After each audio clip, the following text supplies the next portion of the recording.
Yeah, so we were looking at a document that Virginians aren't that familiar with, and if I had more time, well, I imagine you'll see maybe some excerpt of it at some point in the future, but definitely be familiar with the fact that Thomas Jefferson is somebody of note before he goes to Philadelphia, before the Continental Congresses. So his work actually makes it to Philadelphia before he does. And it's very influential here in Virginia. And so what I would remind you is that Virginia instructs its delegates to the Continental Congress, as it's called, to engage in stopping all imports. Okay, so we talked about this was a formal. Now, keep in mind, Virginia had created the first intercolonial committee of correspondence. Now, the folks up in Massachusetts and Boston had already been doing this, kind of like writing letters to each other. But now Virginia has been communicating with Massachusetts, particularly in the wake of the Boston Port Act, one of the intolerable acts. And now they're saying we're going to actually formally adopt a ban on British products, right? So an economic response, which is consistent with the decade before. So if you were trying to like contextualize the American response to the intolerable acts, they're very consistent with the response to the Townsend Acts and the Stamp Act. It's like, we're not going to do it. The difference is now you have the governing body of the colony saying we're not going to do it. So that's taking it a step further, right? And then, of course, what's interesting is the First Continental Congress basically submits the exact same thing Virginia proposed, which is a non-importation, non-consumption, non-export agreement. And I would emphasize that this is called, in history, the association. Okay, it's called the association. So or the Association of Manufacturers. So you'll see this mentioned from time to time. All right. And of course, they're writing a letter. And here, if you were doing your author's purpose, your analysis of evidence, they're very clear to write a letter to the people of Britain and our colonies, British America, and addressed to the monarch. So they're saying, this is like writing a kiss and make up letter, but it doesn't work, obviously. And I told you last week, I said, guys, there are a couple of these patriots who were already at the point of separation as early as spring of 75. Like early on, they're saying, we are convinced that the reality is fighting. It's not boycotts. It's not non-importation. So here you see Patrick Henry famously saying, there is no peace. The war has already begun. And technically the war hasn't begun, chronologically. But, and of course, his very famous close to this speech, give me liberty or give me death, very strong narrative, right? I put this in your PowerPoint, and I would recommend you take a look at it at some time if you'd like, because if I was telling you that historians are not perfect, right? And one of the reasons why history teachers don't like to teach stuff that might take them into uncharted territory is they don't want to seem dumb, right? So for years, revolutionary historians were circulating, or people who were teaching the revolution were circulating this document to all brave, healthy, and able-bodied and well-disposed young men, right?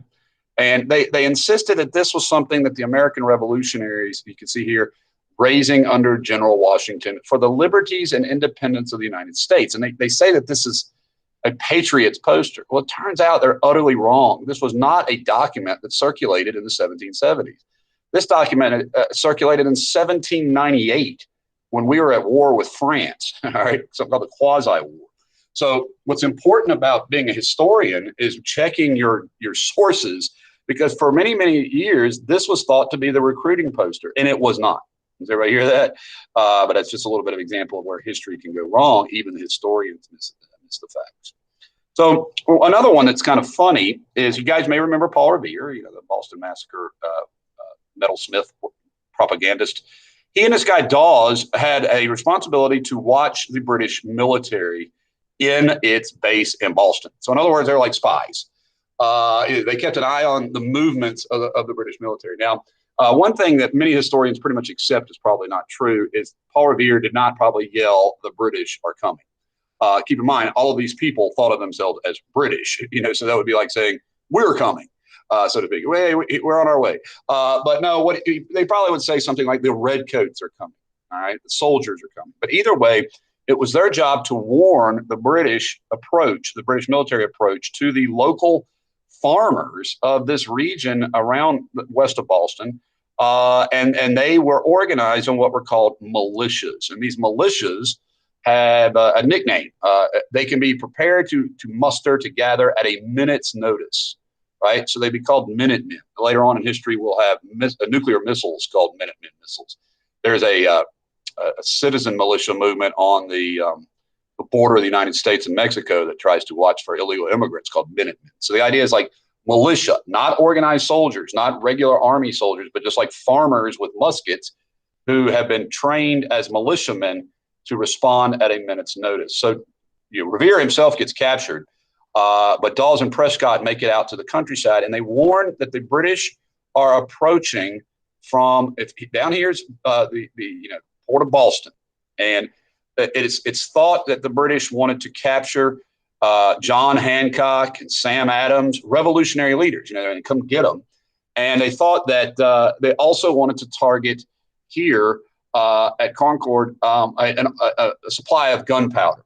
So, it's like the military are marching to secure weapons and guns and capture the leaders. And when the word of that spreads, the first shot is fired on Lexington Green. You can see it up here. And it's fired by ordinary Americans. Ordinary patriots. Soldiers are not really the right term for these folks. They're militiamen. And they fire the so-called shot heard around the world, which is they're attacking the military personnel, the army of the British government. And so that's like attacking their own army. And this would be like citizens in America shooting at the U.S. Marines. It would be very unusual for us, right? So when this happens, the initial skirmish, when the British return fire, the Patriots run away. Then they march further up to this North Bridge right here, where they are just absolutely besieged trying to cross the bridge, and they take some casualties, and then they retreat back across Massachusetts. And as they're retreating back, every Minuteman in the area starts showing up and shooting at them. There's an event in the film Black Hawk Down where the American military tries to escape from downtown Mogadishu, and they're getting shot at from behind every house and corner. Well, it's kind of like this. These colonial farmers get a chance to shoot at the British military, and they're really excited, and they just light them up. So much so that the British have to retreat back to Boston. Well, that's why it's called a shot heard around the world, because Americans have shot at the British military. Now, keep in mind, this is not ordered by any leader. Everybody take that in, okay? This is the individual actions of the colonial militias without leadership from Philadelphia. The people in Massachusetts have shot at the military without any kind of direct guidance. So this is, again, the revolution taking sort of a populist anger. The ordinary people of America are involved. Okay. Well, the First Continental Congress had ended without much resolution beyond the association and a declaration of grievances, right? Well, it just so happens they scheduled a second one to meet, which met less than 2 weeks after these shots heard around the world. So the battle has already begun when the Second Continental Congress meets. And you'll notice this thing stays in office more or less for the next 6 years. They're term limited, interestingly enough, to 3 2-year terms. But nonetheless, they come up, and when they get there, they insist that they are not at war. They insist, and here's John Dickinson. Now, Dickinson was a Quaker. He himself was opposed to violence. He will later serve as an officer, though, in the American colonial military. But nonetheless, he's asking, and they vote on and agree to send what is called an olive branch. An olive branch is a sign of peace. They send this petition requesting peace, with the king. The king ignores it. He refuses to even read it. And he sends a letter in response saying anyone engaged in these activities are traitors. So even the people at the Second Continental Congress. Now, at the Continental Congress is a tall figure who's dressed in his militia uniform named Colonel George Washington. Another tall figure, both men were 6'2", thin and quiet, named Thomas Jefferson. And so you have sort of the culmination of the leadership class in this Continental Congress, the Second Continental Congress. So it's a big group. The major decision they make that May is to, while professing peace, we don't want to fight you, but we must defend ourselves. And so they appoint George Washington, and this is probably the most important thing the Second Continental Congress will ever do. They appoint George Washington as the commander of the American Continental Army. Now, in reality, the American Continental Army are the Massachusetts militia. But Washington himself is able to mobilize the Virginia militia to join with the Massachusetts militia as what is now known as the Continental Army. Not really an army, much to speak of, but nonetheless, his appointment is crucial. And there's a couple reasons, which you probably know, why he was selected. First and foremost, he's a Virginian, and Virginians had to be at the head of it because it was the wealthiest and most important state. Secondly, and perhaps almost as important, is George Washington was universally praised. Like, he was universally seen as a leader, a strong figure, and well respected. So Virginia was a crucial state, and having a Virginian at the leadership of it was also crucial. So in many ways, we led the revolutionary movement. Now, I do want to go over briefly with you the strengths and weaknesses of the armies as they combat during the revolution. So the Brits are going to have three massive advantages, particularly. First is people, 3-to-1 ratio of people. Okay. Secondly is financial. They're going to be overwhelmingly more wealthy. And then lastly, military advantage. The military advantage. They have a huge standing army. They're very skilled and historically professional. A navy, the most powerful navy in the world. And they even are going to hire Germans to fill their ranks even further. So you're talking about 100,000 plus soldiers against a group of people who don't even have a formal army. Okay.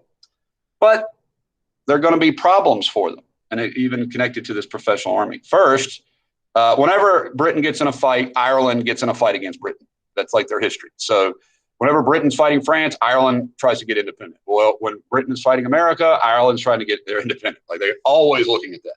The Irish hate being under the British control at this time. The British government was very, very incapable.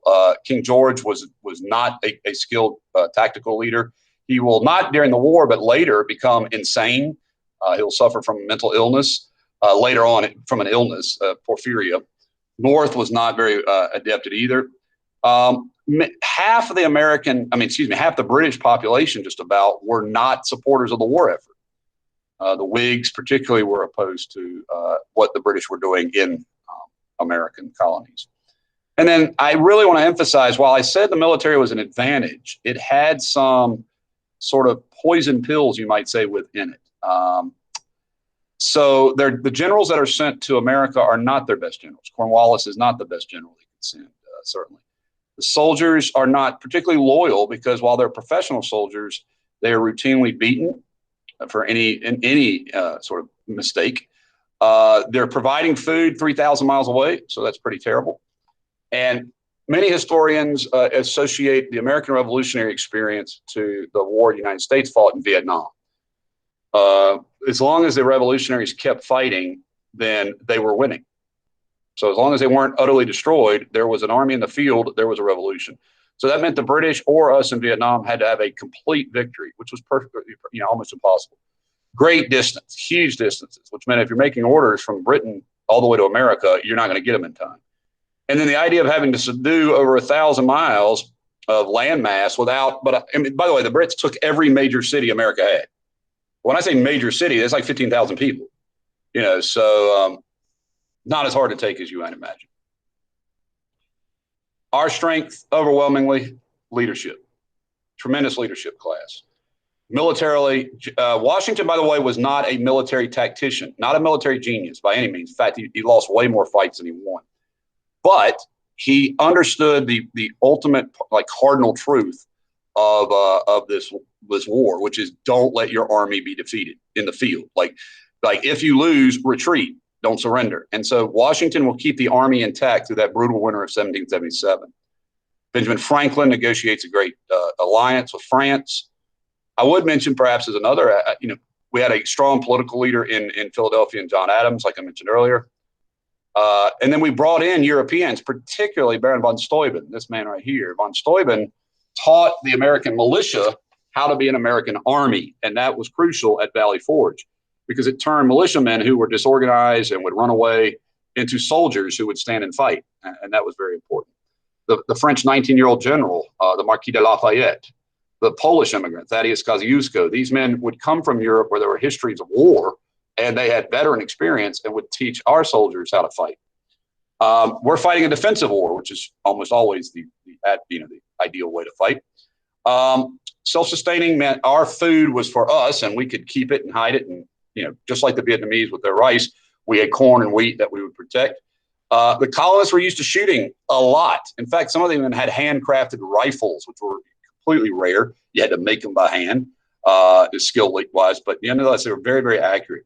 Okay. And perhaps another key victory is the idea that we were fighting for a just cause, a cause greater than ourselves, a cause of liberty, but terribly disunited. Keep in mind, only about a third of all the revolutionaries, well, all the American colonists were revolutionaries. So a very small minority effort with much opposition, even from fellow Americans. Congress itself had no authority, so they would debate, but they couldn't do anything under their written document, the Articles of Confederation. So the colonies frequently not submit money to Philadelphia to help pay for the cost of the war. But there was no money really available. So that was probably our greatest weakness, is that we didn't have any resources until the French showed up. Once the French showed up, life became better. So, like I said, about a third were patriots, another third were loyalists or less, and the other third remained neutral. Most people were more loyal to their colony than they were to the idea of an American country. Congress could not raise taxes at all, did not have that authority, and deeply inexperienced. Okay. So I will put this up here as an example of money from the continent, not worth a continental. And then tomorrow we'll close with the role of minorities and women during the war. You will have your quiz tomorrow and your test or your DBQ on Wednesday.